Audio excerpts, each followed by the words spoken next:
రెండోసారి మీరు బాబాజీ గారిని ఎప్పుడు కలవడం జరిగింది? అక్కడ జరిగినటువంటి అనుభవాలు ఏంటి? ఆ రోజున మీరు తీసుకున్నటువంటి జ్ఞానం ఏంటి? భావమే ప్రధానం మీరు అన్నట్టు. యద్భావం తద్భవతి. గురువు ఎప్పుడు భావాన్నే చూస్తాడు.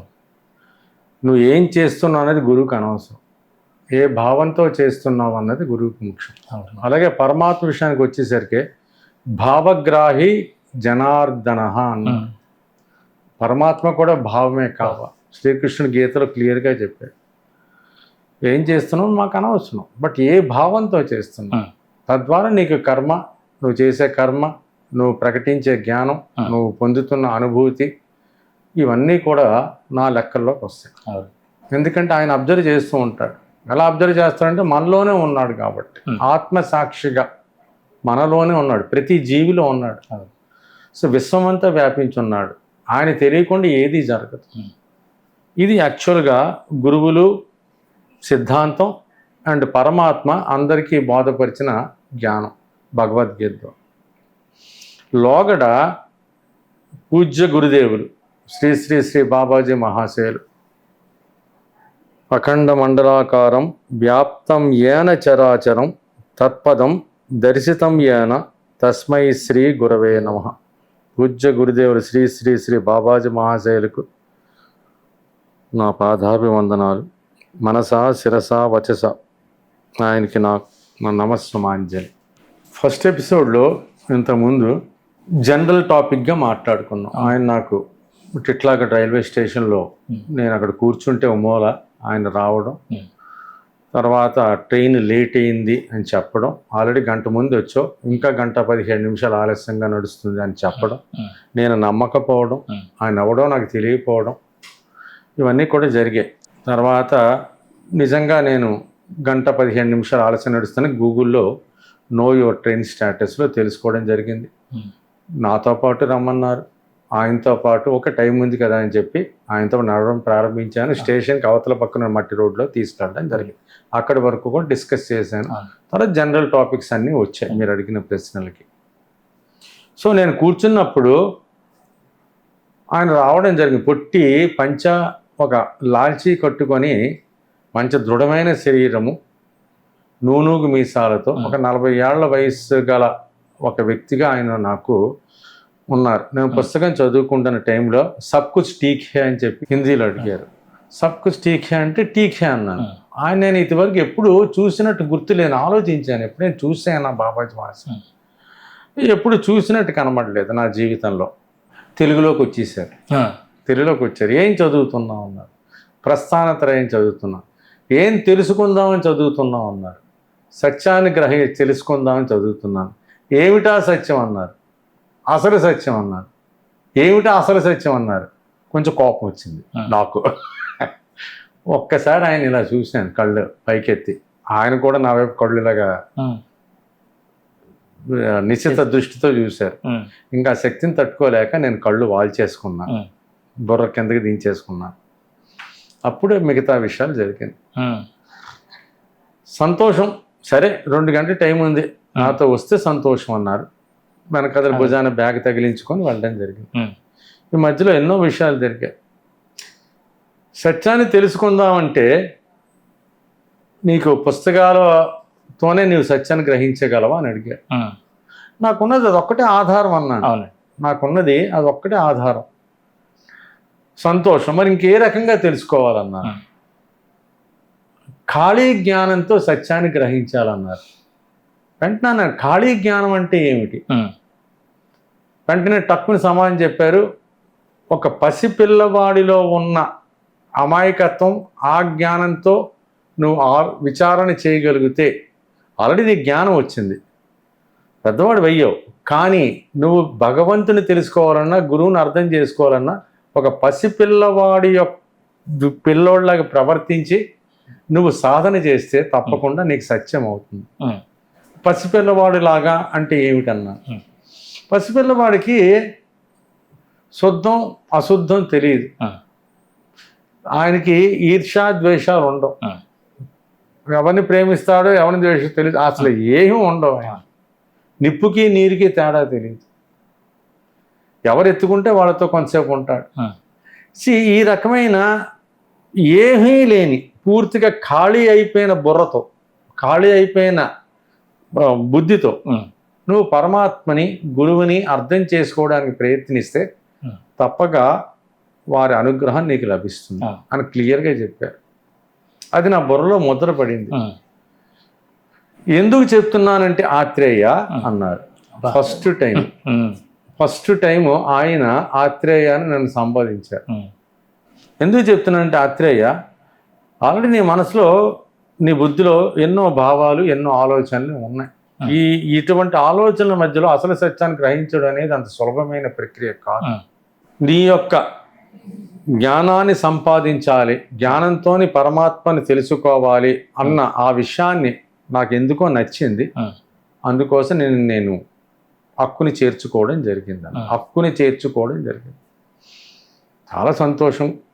గురుదేవ అన్న, ఆయన ఆత్రేయ అన్నాడు, నేను గురుదేవ అన్నా. సో ఇక మీదట అంతా మంచే జరుగుతుంది. చెయ్యవలసిందల్లా ఏ పని చేసినా సరే నిష్కామంగా చెయ్యాలి.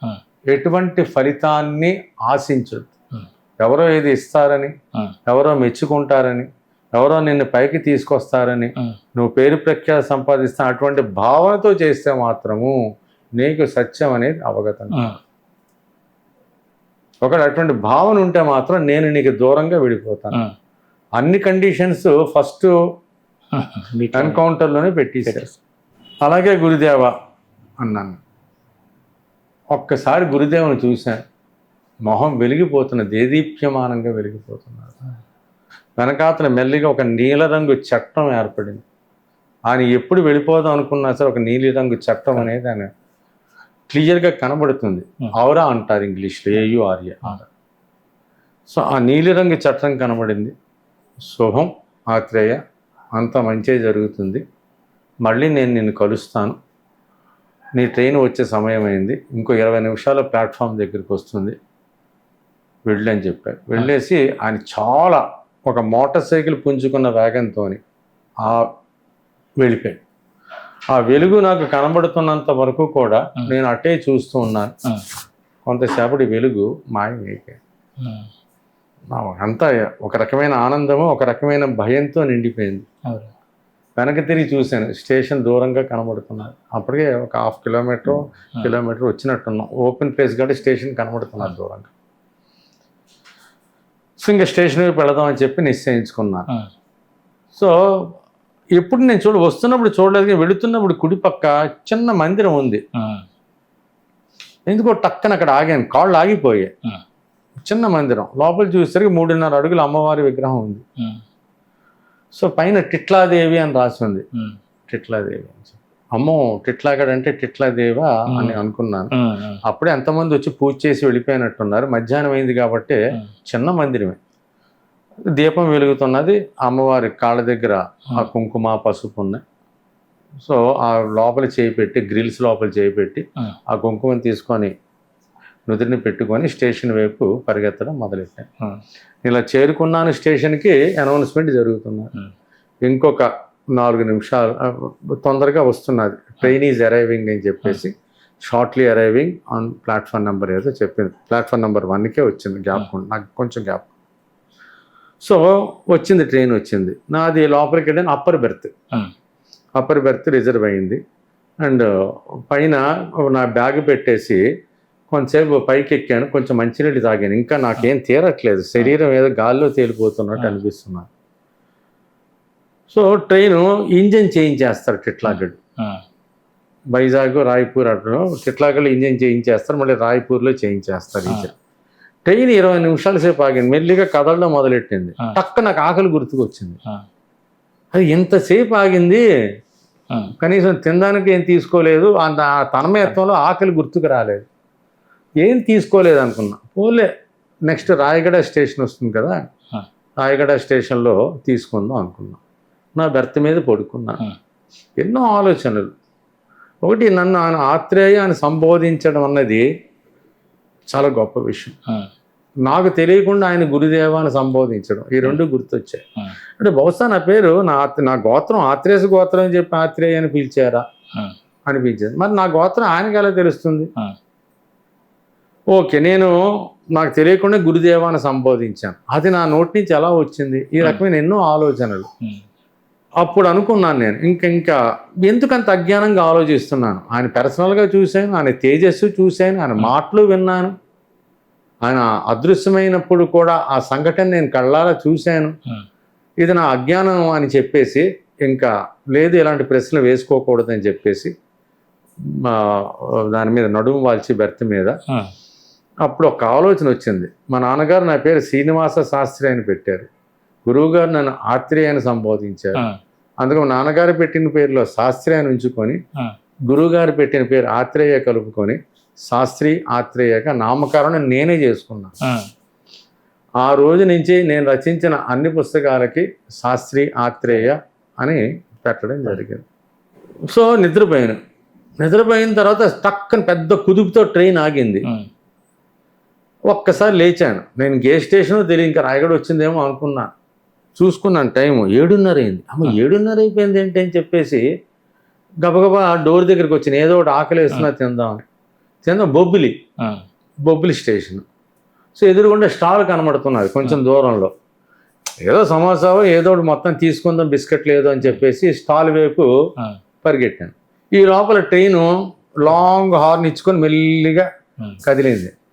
అబ్బాయి కుదరదని చెప్పేసి మళ్ళీ వెనక్కి వచ్చేసి కంపార్ట్మెంట్ ఎక్కిపోయి ఆ డోర్ దగ్గర నించున్నాను. అంతసేపు నిద్రపోయాను కాబట్టి. మీరు నమ్మరు, ట్రైన్ బయలుదేరింది, కొంచెం వేగం పుంజుకుంటున్నది. రాయగడ బొబ్బిలి రైల్వే ప్లాట్ఫామ్ దాటేలోగానే ఒక ఆయన ఆత్రేయ అని పరిగెట్టుకుంటూ వస్తున్నాడు. లాల్చీ పైజమా ధరించి ఉన్నాడు, సన్నగా ఉన్నాడు, పూర్తిగా గీసిన గడ్డంతో ఉన్నాడు. ఆత్రేయ పిలిచి, నన్ను ఇక్కడ ఎవరు పిలుస్తున్నారు అని చెప్పేసి చూశాను. నా ట్రైన్ అయితే కదులుతున్నది. ఆయన పరిగెట్టుకుంటూ వచ్చాడు.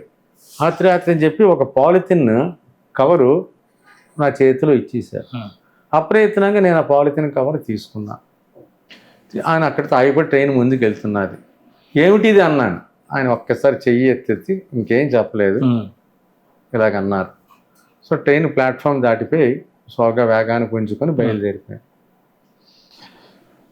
ఎవరై ఉంటారు, ఈ పొట్లం ఏమిటి, దీంట్లో ఏముందని చెప్పి కొంచెం వెనక్కి వచ్చి డోర్కి ఓపెన్ చేశాను. అన్నీ వేడిగా ఉన్నాయి. ఇంకా బెర్త్ దగ్గరికి వెళ్ళి బెర్త్ మీద కూర్చొని ఓపెన్ చేస్తే వేడి అన్నం, సాంబారు, పప్పు, ఒక కూర, మజ్జిగ. ఇంకా ఒక రకమైన ఆనందానికి లోనయ్యాను. వచ్చింది ప్యాకెట్ ఇచ్చింది కూడా నా పూజ్య గురుదేవుడు అన్న ఒక నిర్ణయానికి వచ్చాను. ఇంకా తనివి తీరా శుభ్రంగా తినేసి మంచినీళ్ళు తాగి మళ్ళీ పడుకున్నా. 9:30 ఆ ప్రాంతంలో వైజాగ్ చేరుకుంది. ఇంటికి వచ్చేసాను. ఇంకా నిద్ర పట్టలేదు, ట్రైన్లో చాలాసేపు నిద్రపోవడం వల్ల. మా మిసెస్ వచ్చేసి పడుకున్నారు. సో నేను ఇంకా ఆలోచనలో ఉన్నాను, ఇంకా అది మర్చిపోలేకపోతున్నా. ఇంతకీ అన్నీ బాగానే ఉన్నాయి కానీ ఇంతకీ గురుదేవుల పేరేంటా నేను కనుక్కోలేదు. ఇదేమిటి గురుదేవుల పేరేమిటో నాకు తెలియదు.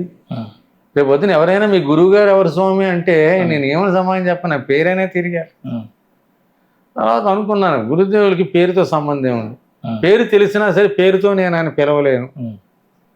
ఈ రకమైన ఆలోచనతో మొత్తం రాత్రి అంతా గడిచిపోయింది. ఆ పొద్దున గాజువాకలో నాకు అపాయింట్మెంట్ ఉంది, బీసీ రోడ్లో. అపాయింట్మెంట్ కింద 9ంటికి ఇక్కడ బయలుదేరాను ఇంటి నుంచి. మా మిసెస్కి ఈ విషయం చెప్దాం అనుకున్నాను, అన్ని విషయాలు.